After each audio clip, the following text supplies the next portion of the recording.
an hour. Tuesday night, mostly cloudy. There we go. Lows in the mid-30s. 5 miles an hour. Wednesday, mostly. Highs in the lower 40s. Northwest winds 5 to 10 miles an hour.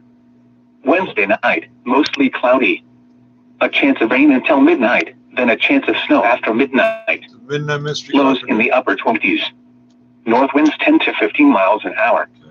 Chance of precipitation 40%. Thursday, mostly clear. Highs in the mid-30s. Friday, mostly clear. Highs in the mid-30s. Lows around 20. Saturday, mostly cloudy. Highs in the upper 30s. Lows in the upper 20s. Sunday, rain or snow likely. Highs in the lower 40s. Low. Chance of precipitation 70%. Monday, mostly cloudy. A 50% chance of rain. Highs in the lower 40s. Lows in the upper 20s. This hazardous weather outlook is for the Maryland portion of the Chesapeake Bay, Tidal Potomac 95 corridor through central Maryland, northern Virginia. Jesus Christ. Day 1, this afternoon and tonight. A winter weather advisory is in effect for the Baltimore and D.C. metro areas through tonight and into Tuesday morning for snow and sleet accumulations up to 2 inches and ice accumulations up to 1/10 of an inch. Days 2 through 7, Tuesday through Sunday. There's a slight winter storm threat for Wednesday night and Thursday. If the threat materializes, it may cause travel disruptions. Potential for gale force warning. Spotter information statement. Spotters are asked to report winter weather via standard operating procedures. What are those? This hazardous weather outlook is for the Maryland portion of the Chesapeake Bay, Tidal Potomac River, and I-95 corridor through central Maryland, northern Virginia, and District of Columbia. Day 1, tonight. A winter weather advisory is in effect for the Baltimore and D.C. metro areas through tonight and into Tuesday morning for snow and sleet accumulations up to 1 inch, and ice accumulations up to 1/10 of an inch. Days 2 through 7, Tuesday through Sunday. Potential for gale force winds Thursday into Friday morning. Spotter information statement. Spotters are asked to report winter weather via standard operating procedures. Now for the National Weather Service marine forecast for the Chesapeake Bay from Pools Island to Drum Point. Rest of tonight, east winds 10 knots. Waves 1 foot. Snow and rain. A chance of freezing rain. Visibility 1 to 3 nautical miles. Tuesday, northeast winds 5 to 10 knots. Waves 1 foot. Rain likely. Visibility 1 to 3 nautical miles. Tuesday night, northwest winds 5 knots. Waves less than 1 foot. A chance of drizzle. Wednesday, northwest winds 5 to 10 knots. Waves 1 foot. Like, Wednesday night, north winds 10 to 15 knots with gusts to 25 knots. Waves 2 feet. A chance of rain or snow. Thursday, northwest winds 15 to 15. Waves 2 to 3 feet. Now for the National Weather Service marine forecast for the tidal Potomac from Key Bridge to Smith Point. Rest of tonight, east winds 10 knots. Waves 1 foot. Rain and snow until midnight, then rain. Visibility 1 to 3 nautical miles. Tuesday, northeast winds 5 to 10 knots, becoming northwest. Trying to put a foreign on road and let me head that. Going down like Titanic is high, find where we head at. Keep a young mind with me, that will make you stay. One to the west, bumping that day east. In my city, little nigga, I'm a don like you. She wanna be my playboy bunny, I guess I'm you. I came from the wrecks where they good with the text. SMS got a text like a wave, give it that. It don't get close, so we the gang. It don't get close, you will get smoked, you cannot hang. I'll shoot his neck, I'll shoot his chest, I'll shoot his bangs. It's don't get close, so we the gang. Be the hardest soap, y'all butter slide. Blood slide, turning up to the dark side. All of them, we talk a lot. See them and they nodding back. Matching if I had a map, know what I would do to all. Pull up on the clock, I'll be bringing back the holocaust. Hit them up, long distance, no contact. When I pop it up, treat me like a movie star. Now she wanna love me cause I'm back from the middle part. Cocaine white, like I'm walking around with cotton buds. Treat it like an acrobat, flip it and I'm stretching down. Niggas talking like they cheat, all they do is rap beat. Talking all that shit up been on Smack DVD. Certain mans get crushed on road and keep it hush. Certain mans get crushed on road and keep it yeah. Certain man gotta fix up quick. The general. Are you dumb, bad, or who, when, where, never? I let my dreads hang, put 12K for my G-Bag. If you're shorty fiending, then I might just have to fix. I'm the shopper's drug mart booming in the 6. How you get it out the mud? Community housing. North side of the Rex, places you weren't allowed it. Bitches used to laugh at the kid, now wanna see me. Told her put these on so you can see me coming in 3D. Forrest Gump into the money, you looking like Bueller. It's not for everybody, I had to maneuver. We were shooting for the stars, that was that way they were shooting. I go Bob the Builder for the fix up if you acting funny. Yeah. Are you dumb? Certain mans get crushed on road and keep it hush. A nigga wrote a statement on me, who can I trust? No, my mom's denying a women's shelter, it was just us. A man tried to come for the kid, I told him head back ever. Before they start aiming at your head back. You get that? Backhand the back of your head, they tell you head back.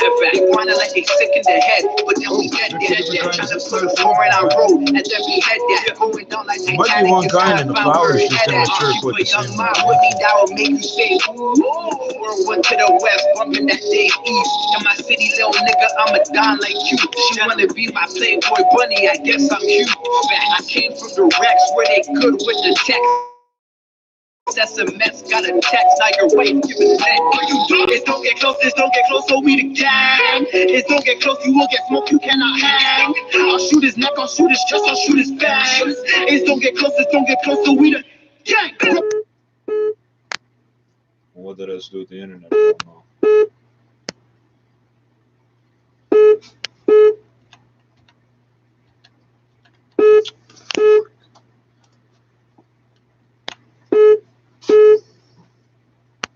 Be the hardest stone, y'all butter slot. Block party turning up to the dogs blocking up. All of them we talk a lot. See them and they nod and block. Matching if I had a map, know what I would do to us. Go on the clock, I'll be bringing back the Holocaust. Hit them up, long distance, no hologram. Nothing when I pop it up, treat me like a movie star. Now she wanna love me cause I'm back from the middle part. Cocaine white, like I'm walking around with cotton buds. Treat it like an acrobat, flip it and I'm stretching down. Niggas talking like they cheat, all they do is rap beat. Yeah. Certain man gotta fix up quick. The general. Are you dumb, bad, or who, when, where, never? I let my dreads hang, put 12K for my G-Bag. If you're shorty fiending, then I might just have to fix. I'm the shopper's drug mart booming in the 6. How you get it out the mud? Community housing. North side of the Rex, places you weren't allowed in. Bitches used to laugh at the kid, now wanna see me. Told her put these on so you can see me coming in 3D. Forrest Gump into the money, you looking like Bueller. If it's not for everybody, I had to maneuver. We were shooting for the stars, that was that way they were shooting. I go Bob the Builder for the fix up if you acting funny. Yeah. Are you dumb? Certain mans get crushed on road and keep it hush. A nigga wrote a statement on me, who can I trust? No, my mom's denying a women's shelter, it was just us. A man tried to come for the kid, I told him head back ever. Before they start aiming at your head back. You get that? Backhand the back of your head, they tell you head back. They wanna let they sick in the head, but then we get there. Trying to put a foreign on road, and then we head there. We don't like Titanic, it's high, find where her head at. Keep a young mom with me, that will make you say, ooh. Or one to the west, bumping that day east. In my city, little nigga, I'm a don like you. She wanna be my Playboy bunny, I guess I'm cute. I came from the Rex where they good with the text. That's a mess, got a text, now you're waiting, give it a name. Are you dumb? It's don't get close, so we the gang. It's don't get close, you will get smoked, you cannot hang. I'll shoot his neck, I'll shoot his chest, I'll shoot his bangs. It's don't get close, so we the gang. Road dog, be the hardest stone, y'all butter slot. Block party turning up to the dogs blocking up. All of them we talk a lot, see them and they nod and block. Matching if I had a map, know what I would do to us. Go on the clock, I'll be bringing back the Holocaust. Hit them up, long distance, no hologram. Nothing when I pop it up, treat me like a movie star. Now she wanna love me cause I'm back from the metal box. Cocaine white like I'm walking around with hot. Treat it like an acrobat, living and I'm stretching down. Niggas talking like they cheat, all they do is rap beat. Talking all that shit up in on Smack DVD. Certain mans get crushed, I roll and keep it hush. Certain mans get crushed, I roll and keep it hush. Bad or cool, when, where, never. Are you done? This is a Markham Casino Buzz. There's some other shit that I wish I could have all the bookmarks I ever made in the last 20 years. All the websites, just a text.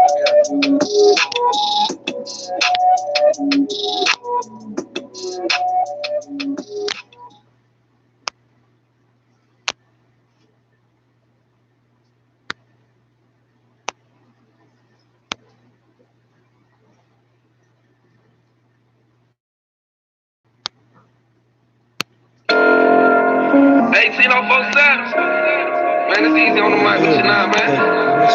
Straight to Holly. You know, close to that. Yo. I don't want to hear this shit from you idiots. Damn. Including forcing people to quarantine in hotels. Yeah, that's going to help because the hotels are still in business a year later.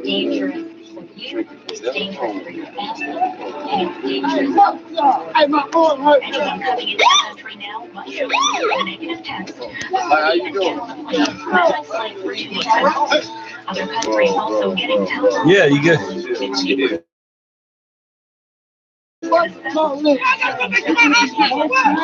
Hour of the Tiger.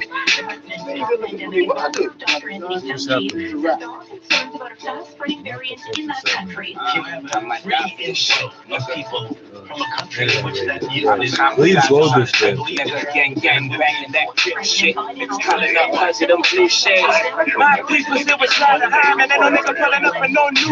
Damn it. Let it suck, just never act right. Blood can fill a whole bathtub. Was redirected. Begins to green supply targets to the EU due to production issues. The Polish president says the delayed delivery of the Pfizer-BioNTech COVID-19 vaccine is slowing the fight against the pandemic. Pfizer earlier announced that it will temporarily reduce vaccine shipments to upgrade its production facilities. Andrzej Duda says the limited deliveries pose a problem for all countries that have signed on to the vaccine. The country has warned that it'll consider legal action if Pfizer does not deliver the ordered volumes of the vaccine. Russia has accused the U.S. of flagrant interference after the U.S. Embassy in Moscow warned its citizens to avoid opposition rallies. The U.S. Embassy published on its website the times and places of opposition rallies in different Russian cities and urged U.S. citizens to avoid them. Foreign Ministry spokesperson Maria Zakharova also accused U.S.-based social networks of spreading fake news about Russia and threatened action against them. On Monday, Russia's deputy foreign minister lodged a protest with U.S. Ambassador John Sullivan over social media posts by the embassy in support of unlawful rallies. Russia and the United States have started expert-level work on the extension of the new Strategic Arms Reduction Treaty. The treaty signed in 2010 is the last remaining nuclear arms control deal still in force between the two nuclear superpowers, and it's due to expire early next month. And that's the news. I'm Shane Beckman.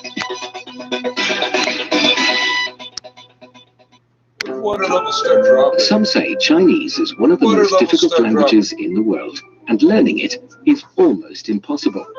So learning Chinese is the most difficult thing. So I'm sort of tone deaf. I can't really hear them. I think the cultural mindset is the biggest complication for the grammar. It's just complicated. It's like the accents and verb conjugation. A lot of critics of verb conjugation. You can ignore it. We'll understand you. What is this? You're the biggest. In winter, sea ice gradually covers over the surface of the sea. This is Liaodong Bay on the Bohai Sea, up in the northernmost reaches of China's territorial waters. Look that up, it's Russia. While problematic for human beings, it provides shelter for the newborns of one creature.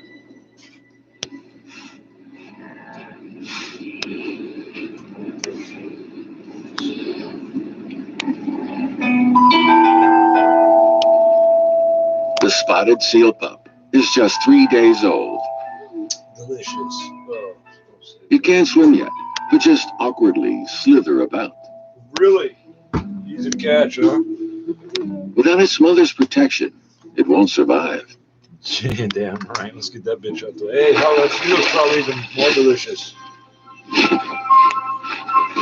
Mother and pup are always in close contact with each other, and the mother never lets the child out of sight.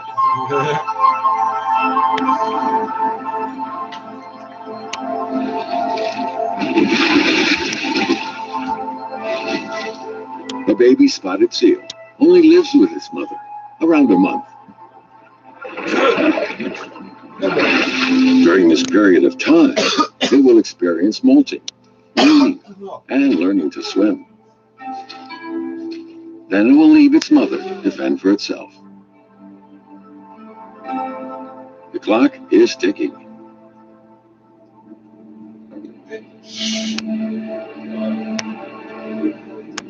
The Bohai Sea and the north of the Yellow Sea are southernmost breeding grounds of the spotted seal, and the southernmost seas to freeze in the northern hemisphere winter. Compared with higher latitudes, the sea ice melts earlier here. The fuck are you?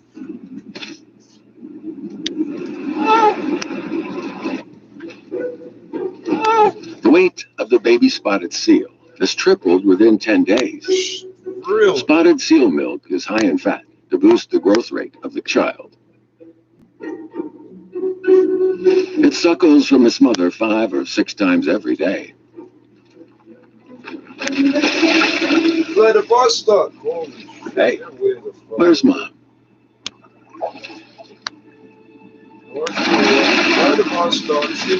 This is a signal. The sea ice is melting, and perhaps it's time for the little seal to test the water.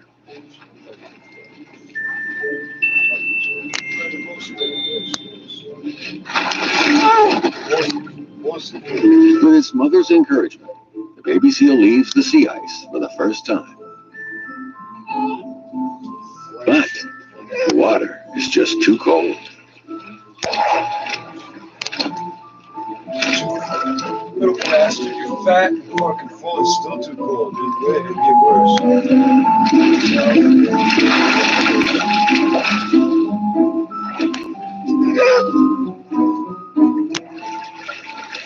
The pup has to follow its mother, though it still wants to escape the water, even just for a little while.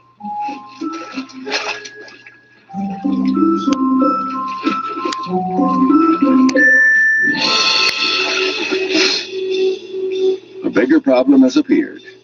A male spotted seal looking for a mate. Oh, dude.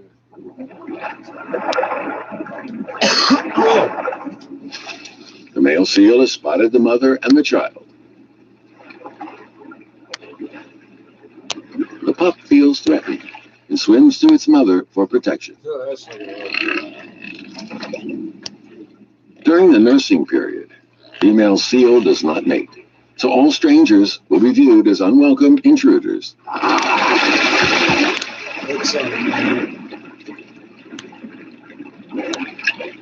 I've heard that stuff. The mother seal swims further off, entering a stretch of open water. She has to avoid this unwanted attention.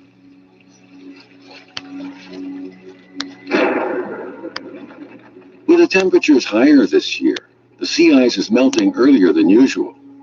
The ice sheet is smaller and thinner than in previous years. The ships passing through keep breaking up the sea ice, so it's not easy for the baby seal to find a safe place to rest.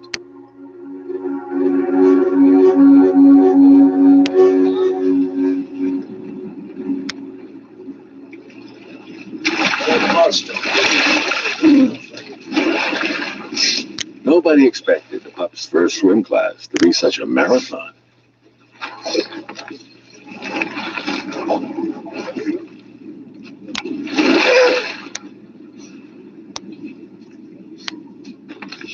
China and Korea. Thank you. That simplifies that part. They still haven't shaken off their pursuer. Only a dozen other Boy, countries. is he persistent.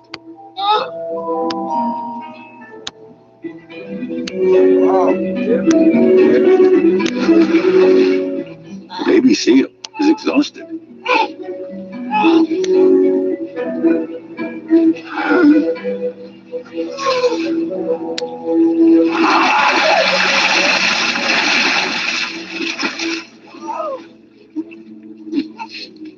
It's not necessarily that easy to find a mate at sea, so the amorous male won't readily give up.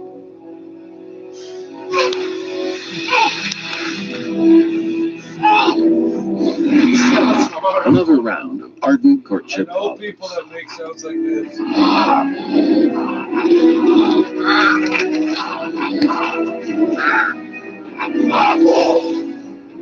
Perhaps this bite will teach him a lesson.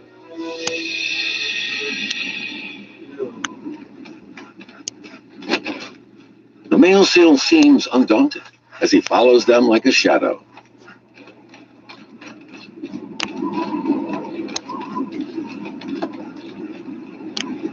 He probably won't have to wait too long. Within the month, the pup will separate from its mother to face the future alone. Yeah, but it tripled in size in 10 days. You that 3 times? Like 30 days. How big these motherfuckers get? In winter, the weather is cold and food is scarce. At Rongcheng, on the Shandong Peninsula, 2,000 whooper swans have gathered to see the season out.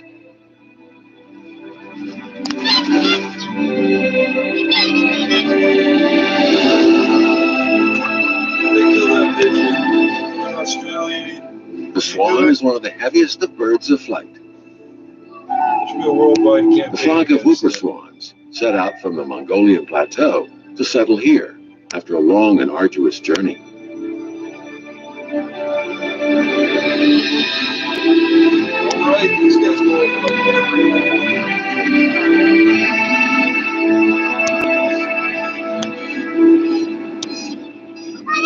It becomes very difficult to forage on land in the frozen winter.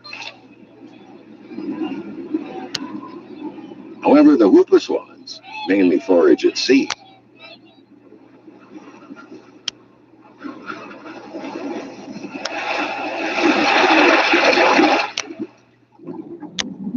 In these shallow waters, there's a large bed of seagrass. Common eelgrass is the dominant species of seagrass in the north of China. The beds here can sustain up to 10,000 birds. Really? So how do we double that up?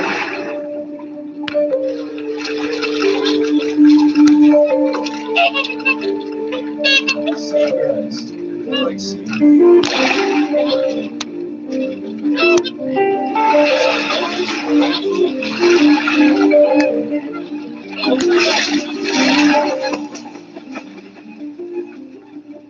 Faced with winter hunger, competition for food can become intense.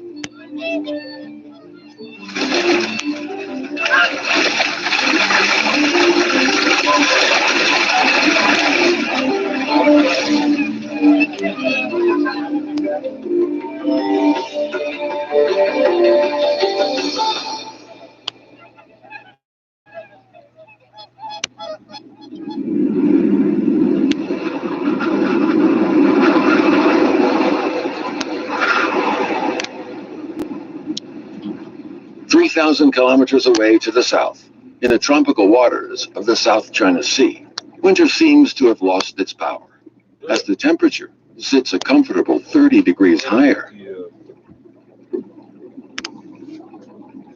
Chinese Coast Guard's been authorized to fire on foreign vessels. But in fact, the rhythm of life is still controlled by the changing water temperature. The giant triton is a monster sea snail whose shell can reach over half a meter in length. This giant female triton has just finished mating. They have male and female? Some of them don't. There's snails and slugs and shit.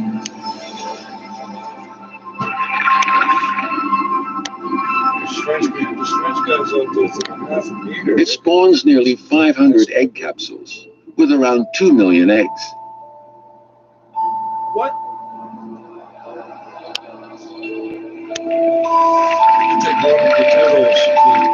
It uses its mouth parts to clean the egg capsules and stir the water to ensure there is sufficient oxygen for each. There's got to be encoded in the DNA, because the ones that didn't do it died off. Giant tritons only reproduce in relatively cool water. What's that mean? They will stand guard over their clutch throughout the winter, forgoing even to forage. The virus doesn't give a fuck. Because the ones that forage didn't survive. These things have been here for millions of years, thousands. With the early arrival of spring in the south, the water temperature quickly rises. The snail larvae discharge from their egg capsules.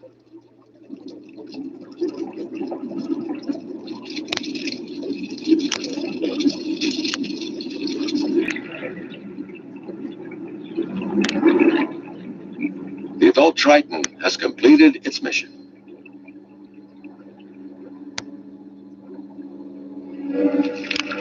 Emerging from its hiding place, it turns from a devoted guardian to a hungry hunter. But not a carnivore? Yeah, again, they would have died off. Right? Less hungry, but they'd be vicious hunters. The upper body of the crown of thorns starfish is covered with venomous spines.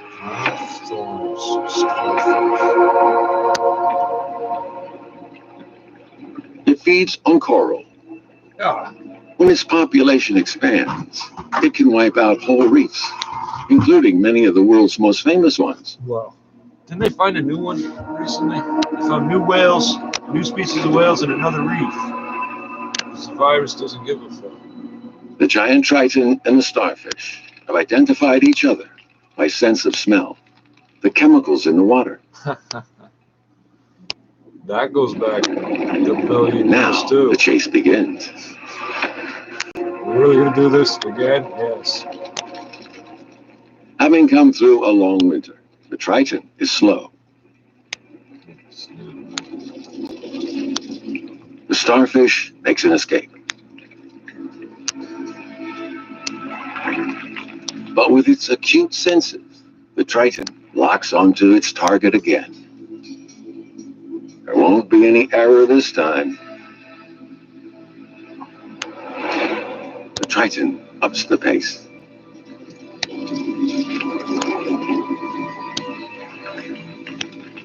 The starfish tries to defend itself with its venomous spines. These little sound effects that happen, right? But they don't work against the hungry triton. Like a video feed directly into this somehow. Just full screen. Why can't I do this? I could know how to do this in my mind. How the giant triton penetrates the starfish's body and paralyzes it. It then consumes the flesh of the starfish at leisure. Giant tritons are the only natural predator of the crown of thorns starfish. However, the tritons themselves have been threatened by man's desire to seek out their beautiful shells as decorations. The tritons themselves are now in need of protection. Well, you said 2 million eggs.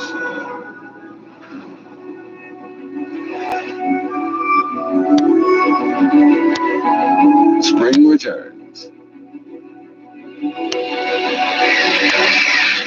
Below the surface of the sea, life is driven by the invisible force of the new season.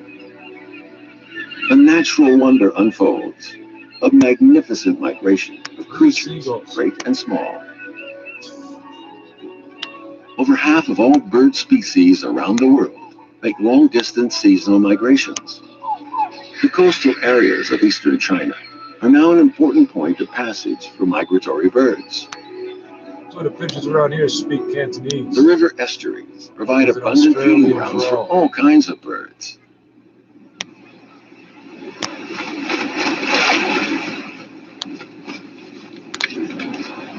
So how many seeds do they shit out on other continents? This is important stuff to think about from the plant's point of view. In Shenzhen Bay, in Guangdong Province, flocks of birds alight to rest and feed before continuing their journey.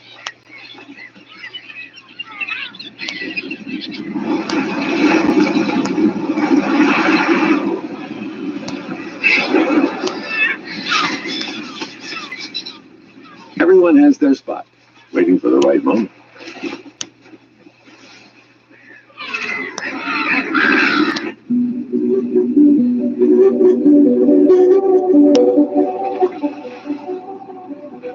As the waves stir up the nutrients in the water, shoals of fish swim in to find food.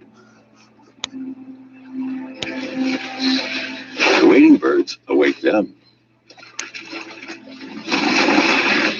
However, northern spoonbills don't eat fish, preferring to feed on plankton.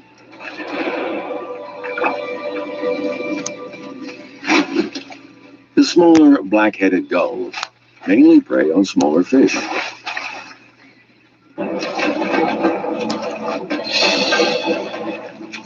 The big fish panic and leap out of the water. That's a bad instinct. There's as many fish originally.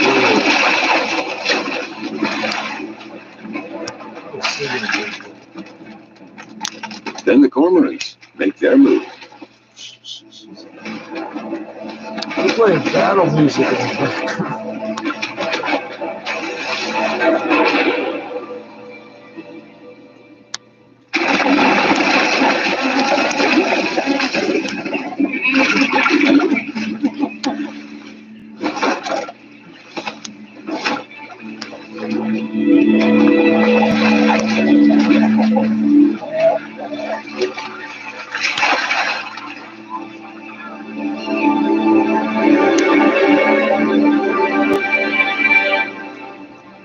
In the busiest season, over 30,000 birds from around 60 different species gather here.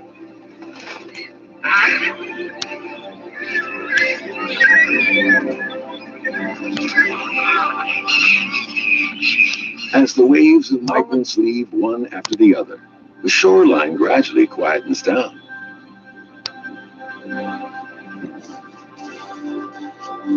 That's one of those awkward words that can only exist. Uses words that can only exist in English. Quietens down. Right, but it sounds Migration is not just about food, but also about procreation. The instinct for Sperm whales are the greatest travelers among the cetaceans. They leave the tropics in spring for the higher latitudes. Yeah, they go around the world, bro. Their schools include many pregnant mothers-to-be. Their gestation period is around 16 months, enough to include at least 2 migrations. So their safety is ensured by staying close to their group.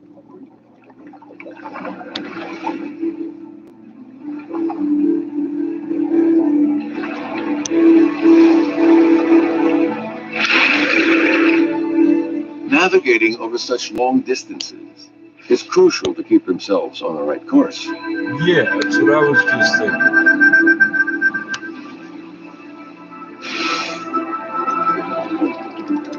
When required, they can make the loudest sound that any animal on the planet can make. At up to 230 decibels, it's enough to kill a man. Yeah. Their calls are not only for communicating among the family members, but also to chart the seabed through echolocation. So they know where all the shit is that we lost. However, with such epic journeys, the whales inevitably get lost from time to time. Good pull. It's not lost. They know better than to take the same route every time. That's something to be waiting for. Lone That's how female you know appears you at sent boats to intercept them, couldn't find them. She's pregnant, and she strayed away from the group. She's lost.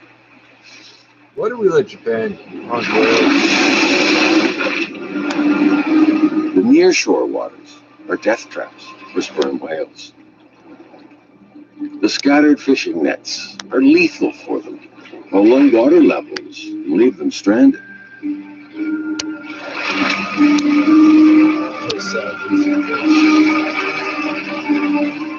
Rescue boats arrive.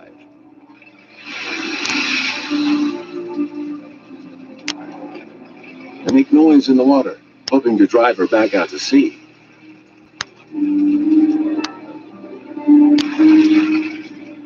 It seems to work as she turns and swims toward the ocean.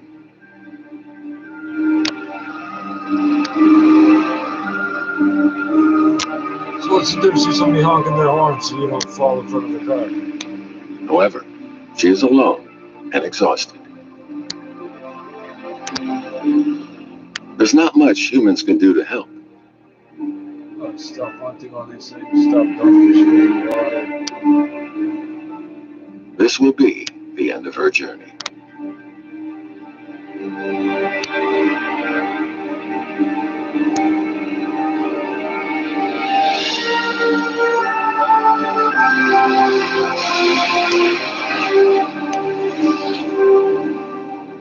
Far away, a school of whales travels on.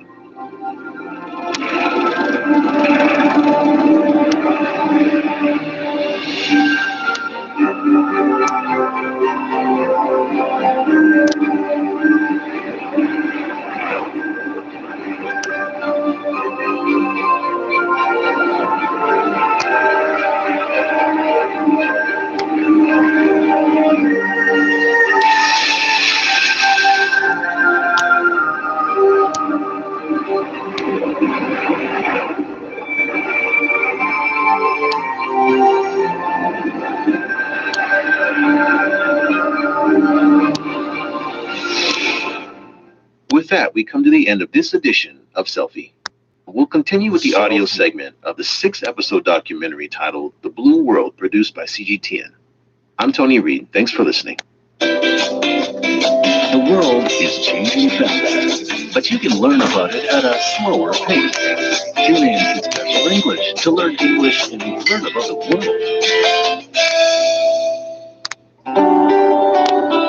You're listening to Special English. I'm Tony Reed in Beijing. Yiwu, in eastern China's Zhejiang province, known as the world's supermarket, released incentives on January 18th, including rent reduction and subsidies to urge employees from both home and abroad to stay put in the city for the upcoming Spring Festival. This move echoes the central government's call to strengthen epidemic prevention efforts across the country. A notice jointly issued on January 16th by 7 central government departments encourages migrant workers to stay in the cities where they are working to reduce population flow and to boost production stability. Various incentives cover fields including residents' livelihoods, medicine, and other public services. Landlords are encouraged to halve rent for a month or extend tenancy periods for half a month for those who stay in Yiwu for the holiday period. Meanwhile, for enterprises such as large restaurants, they can apply for subsidies of up to 100,000 yuan, about 15,000 US dollars for daily operations during the holidays. Barbers, auto repair shops, vehicle washing centers, and express delivery businesses can also apply for subsidies if they operate for a certain period of time during the holiday. According to the document released by Yiwu Fabu, the city's official social media account, subsidies come as 25 yuan per square meter and no less than 2,000 yuan per firm. Meanwhile, Employees who stay in Yiwu for the holiday can receive consumption coupons from Alipay of up to 500 yuan per person. In addition, the city will open its tourist attractions and public services, including cultural centers and museums, for free. From February 14th to the 21st, the city's medical institutions will not charge outpatient and emergency registration fees. Those workers who stay can enjoy health checkups at half price. This is Special English. South Korean director Bong Joon-ho, whose 2019 feature, Parasite, swept 4 Oscars, including the Academy Award for Best Picture last year, has been selected as jury president of the 78th International Venice Film Festival, the organizer said on January 15th. It marks the first time a South Korean director has been picked as the top juror of the oldest film festival in the world.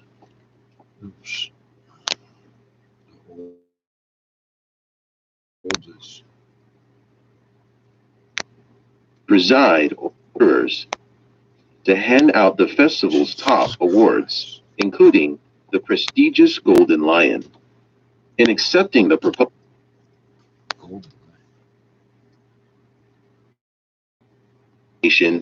and emergency registration fees, those workers who stay.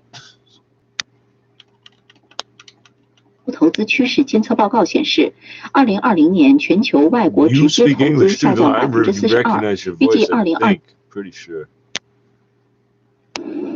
I was with the president of Finland, and he said we're a forest nation. He called it a forest nation, and they spend a lot of time on raking and cleaning and doing things, and they don't have any problem. And when it is, it's a very small problem. The last administration seemed to be happier making it up than taking expert advice. Yeah, but the problem is, although people laughed when President Trump stared at the eclipse with unprotected eyes, it was no laughing matter when he pulled America out of major international.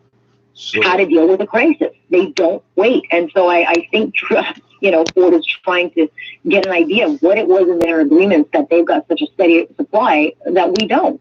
I don't want to over-personalize this, but I know that you come from a family that's all about business. You married someone who's involved in manufacturing. I just find it hard to believe that, especially in Ontario, which is the manufacturing center of Canada, that people who run governments wouldn't understand basics, like having a guaranteed supply, paying whatever price you need because obviously it's essential, is something that you do. Just having commitments for what you may or may not get down the road is not how we do business. No business could operate this way and not go bankrupt. No, and the longer we go on with these lockdowns, we got extended another 2 weeks today, and no one knows when it's going to be over.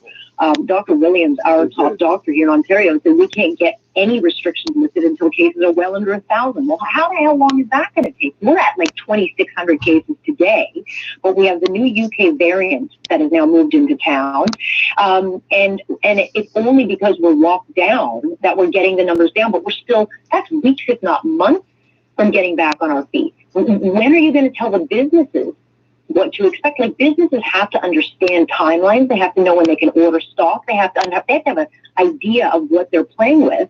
And we're just kind of living day to day in a constant unknown. It's just bizarre. I don't know how any business person at this point can say.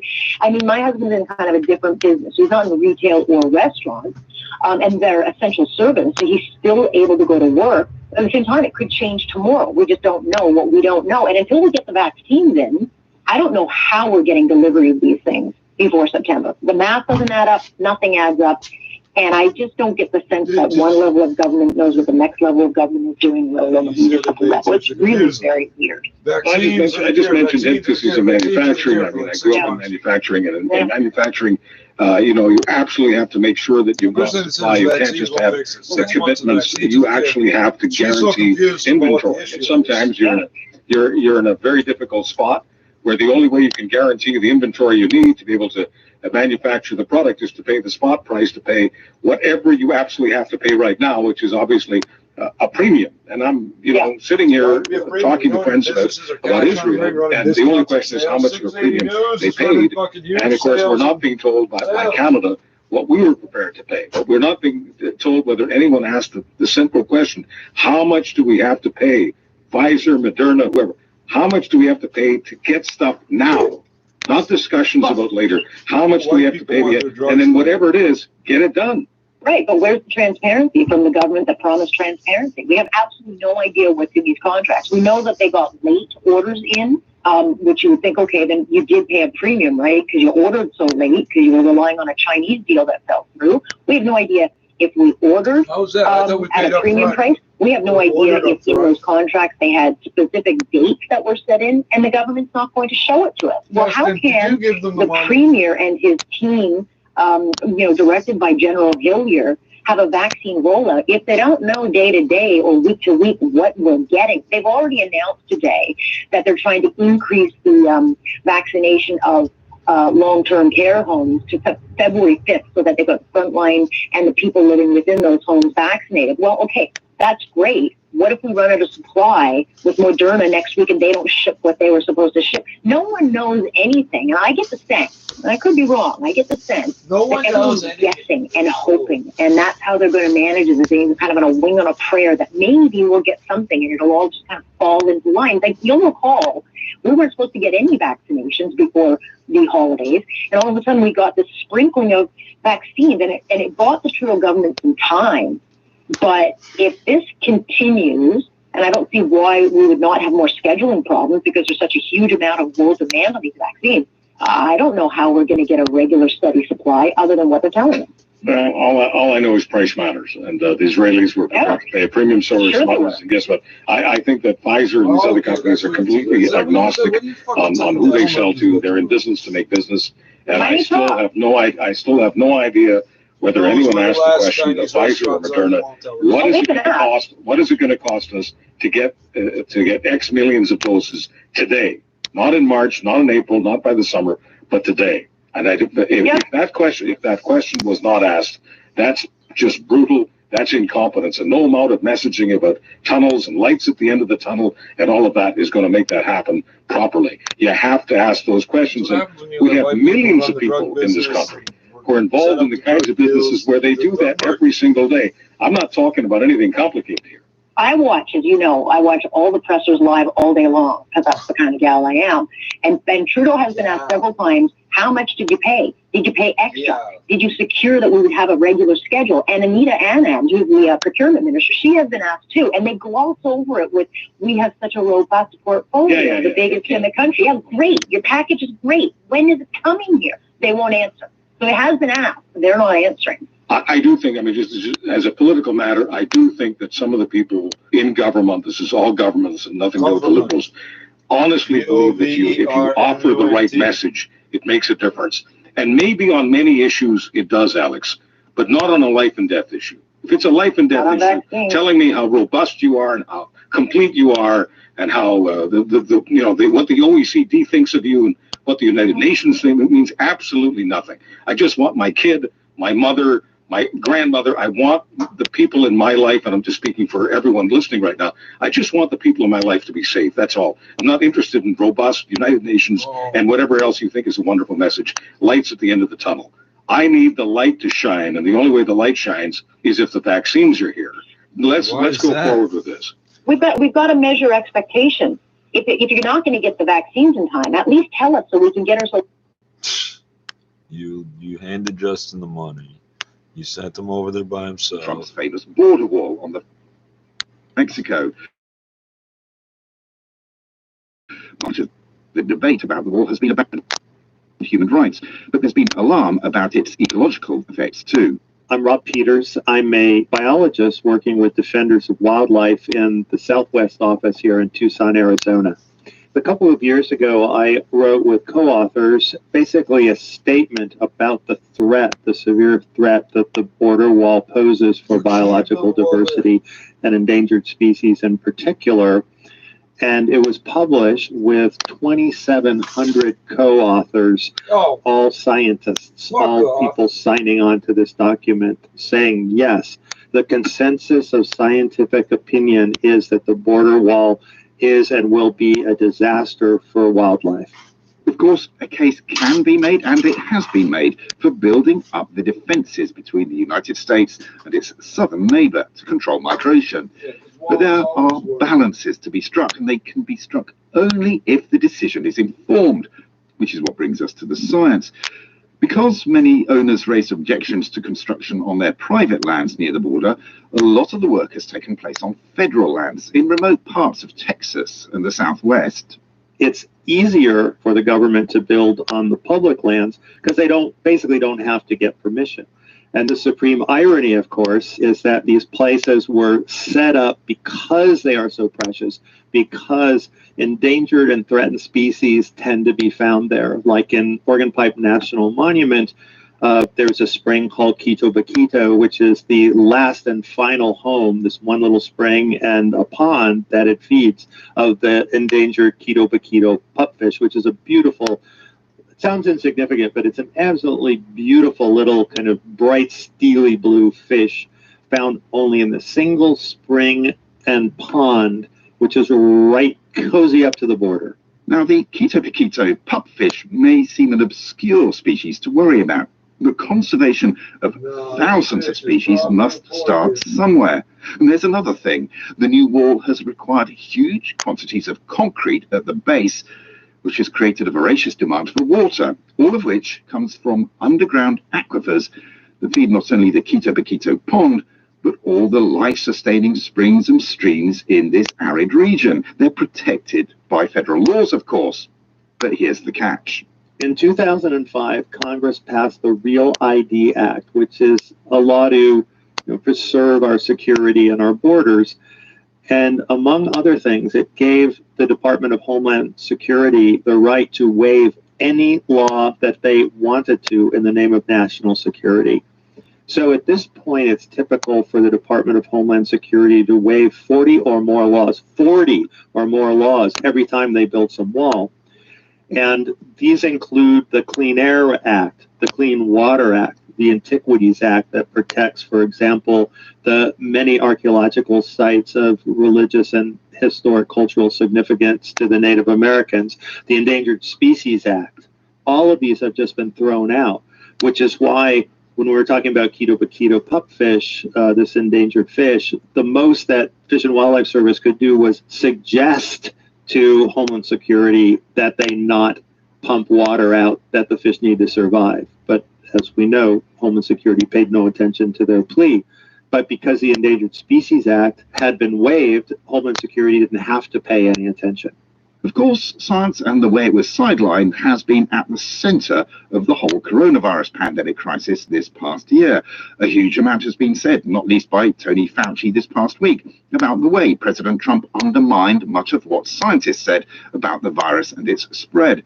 But there are longer-term concerns about the relationship between the White House and the federal agencies like the Center for Disease Control, the Federal Drug Administration, and also the National Institutes of Health, the NIH, following this incident. Mr. President, U.S. intelligence is saying this week that the coronavirus likely came from a level 4 lab in Wuhan. There's also another report that the NIH, under the Obama administration in 2015, gave that lab $3.7 million in a grant. Why would the U.S. give a grant like that to China?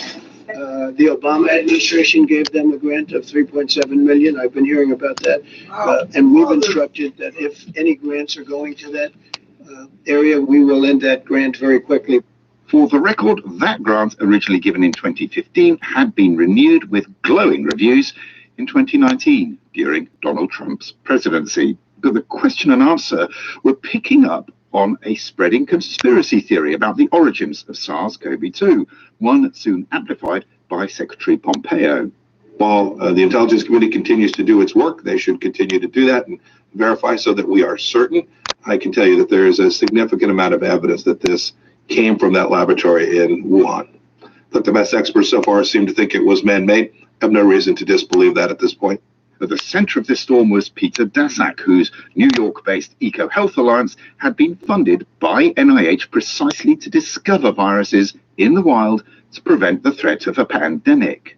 Yeah, it's quite sad, actually. I mean, for 15 years, we've been saying in every single paper we publish that these bat coronaviruses are a high risk for the next pandemic.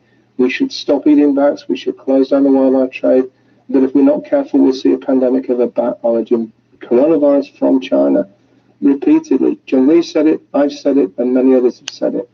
And, you know, it's quite ironic that now the people who said that are now being accused of starting the outbreak. It's absolutely preposterous. Within 2 weeks of President Trump's comments, EcoHealth had been sent a series of questions by the NIH. Their answer included that no money had gone to the Wuhan labs during the current funding cycle, and then seen the grants summarily cut. Peter Daszak, the president of EcoHealth Alliance, called me because we're good friends to tell me what had transpired, and I was shocked. With good reason. Jerry Cush, who now runs a high-security virology lab in Boston as part of a long-running international pandemic prevention program, had previously worked in the NIH and knows how it's run.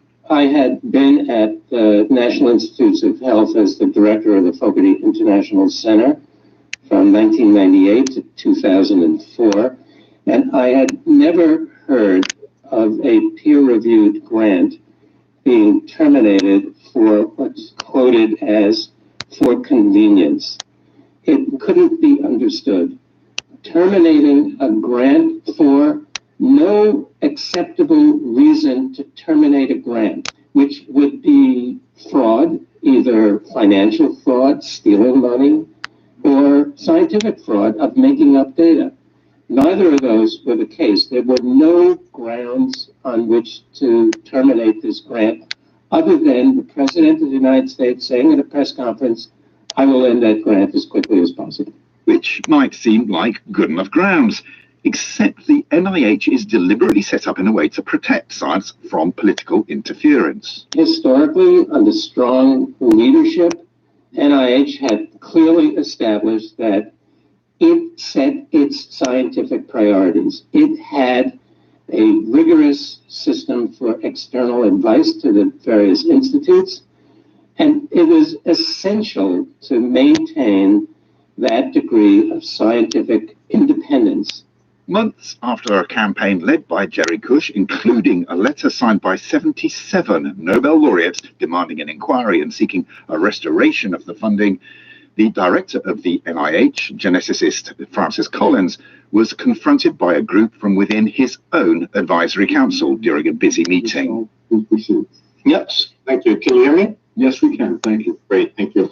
Francis, Larry, thank you for making the time on the busy agenda today for the ACD to formally comment on an important issue facing the scientific community. It was physician Brendan Lee who spoke for his colleagues. So as you know, recent statements express grave concern about the termination of an NIH grant to Peter Daszak at the EcoHealth Alliance. They argue that this cancellation circumvented the peer review process and has the appearance of contravening long-held NIH traditions and policies. Members of the NIH-ACD share the grave concerns and recommend that the entire process leading to the Daszak grant cancellation be thoroughly reviewed. If indeed the process is found to have been flawed, we recommend that the NIH reverse this decision and implement better procedures to avoid a repeat of such occurrences. I would like to add that this statement was endorsed by 15 of the 17 members of the ACD with 2 abstentions. Thank you for the opportunity of the time. I appreciate your comment, Brendan. Director Collins may have appreciated the comment, but there has been no explanation of the events to this day. The agency told Science magazine in August, NIH does not discuss internal deliberations on specific grants, leaving outsiders like Jerry Cush to speculate. So the only thing that you can think is that Trump talks to the Department of Health and Human Services and the Secretary, Alex Azar, and says, I want that grant ended. Azar talks to Francis Collins, I want that grant ended. Collins talks to Lauer, the head of the Office of Extramural Research in the Office of the Director and says, send a letter and let's get cooking on this. And there is no ground to do that. At any step in between Trump's statement on that Friday to a response to whatever intervened over those 2 days to make that first action take place, the NIH director could have said, no, that's not how we operate. But clearly, the NIH did not say that. So there had to be a direct political influence that was not resisted, even though the legal framework for the NIH would say there's a firewall between politics and science. And that, says Jerry Cush, has to be corrected if researchers are to regain trust in the biggest funding agency in the world. Time and again, I heard from those I asked that the agency most impacted by the politics of the White House was the Environmental Protection Agency, an organization that had been established, you should remember, by Republican President Richard Nixon.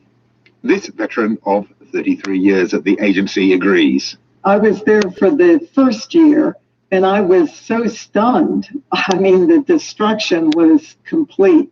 Betsy Sutherland had served in the EPA under 6 previous presidents, starting with Ronald Reagan, and she'd seen the pressures come and go.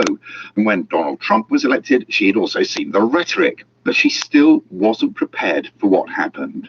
We had anticipated that he would go after dismantling the climate change program, but it turned out he dismantled everything that his political donors asked him to destroy. So he went after not just the greenhouse gas regulations, all our air pollution regulations, all our water pollution regulations, and he even went after our toxic chemical regulations, which protect workers and the public from either pesticides or toxic chemicals that are in commercial use. And let me just say, Andrew Wheeler, who's just left as the administrator of EPA, put out a big brag book when he left, and he verified that he took 78 deregulatory actions, during those 4 years. So it was 100% dismantling across the board. As before, with the environmental protection set aside at the border wall or with the funding decisions of the National Institutes of Health, I was curious how procedures intended to distance EPA science staffers from the politics of Washington, D.C. had been bypassed by the Trump administration. When he came in, he had Scott Pruitt, his first administrator of EPA, bring in a whole bunch of political appointees that did not need Senate confirmation. They just filled all these positions. They refused to talk to any of the career scientists or staff members, even in our legal section, and brought in all these industry lobbyists who gave them lists of all the regulations they wanted dismantled. And they basically just directed the career staff to do that and use their own political appointees who were lawyers to really run that process. You said that the appointees didn't talk to you, but these people ought to be listening and ought to be curious. I mean, are you saying that there was no curiosity about what the science was among these political appointees? None whatsoever. And that's why, I ended up retiring when I did, because I realized there was no hope of changing their plans. We never got that chance. Scott Pruitt came in, he actually had security guards lock his office hallway so that no career staff could enter his area and even try to talk to him unless they were given a pass by the security guards. At no time did he allow us the opportunity to try to explain why you wouldn't want to repeal a rule that literally was keeping people from having high rates of asthma, other types of respiratory disease, increased heart disease. I mean, we can prove a lot of our public health regulations actually prevent premature death because it's literally protecting people from clinical levels of disease. And he wouldn't speak to us at all. It was strictly a one-way communication. He directed us to repeal the rule, and that was the end of the conversation. As I say, these are the views of people I've spoken to who have worked inside the US government or worked closely with it. They won't be the views of everyone, but read what the science societies have said, what sources have said to the media, or what leaders like Tony Fauci have revealed these past few days, and you'll know they are widely shared. President Trump, according to the Office of Science and Technology Policy report I cited earlier, has solidified America's standing as the most scientifically and technologically advanced nation the world has ever known. It continued, this document has summarized only a small fraction of the many achievements made during the past 4 years by the Trump administration. Equally, this edition of Discovery on the BBC has summarized only a small fraction of the many criticisms that have been made. The final balance sheet won't be far off, I'm sure. I'm Roland Pease, and what I do believe is we need science to be healthy if we're to face the challenges of today and to prosper in the future.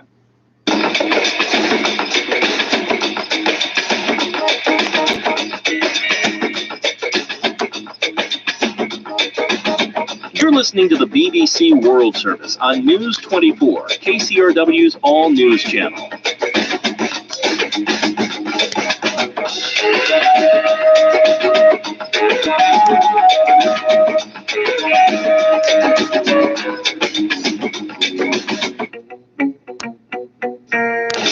Tired of the same old political kerfuffles? Left, Right, and Center is your weekly antidote. Thoughtful, provocative debate that leaves you feeling smarter. For recent episodes, go to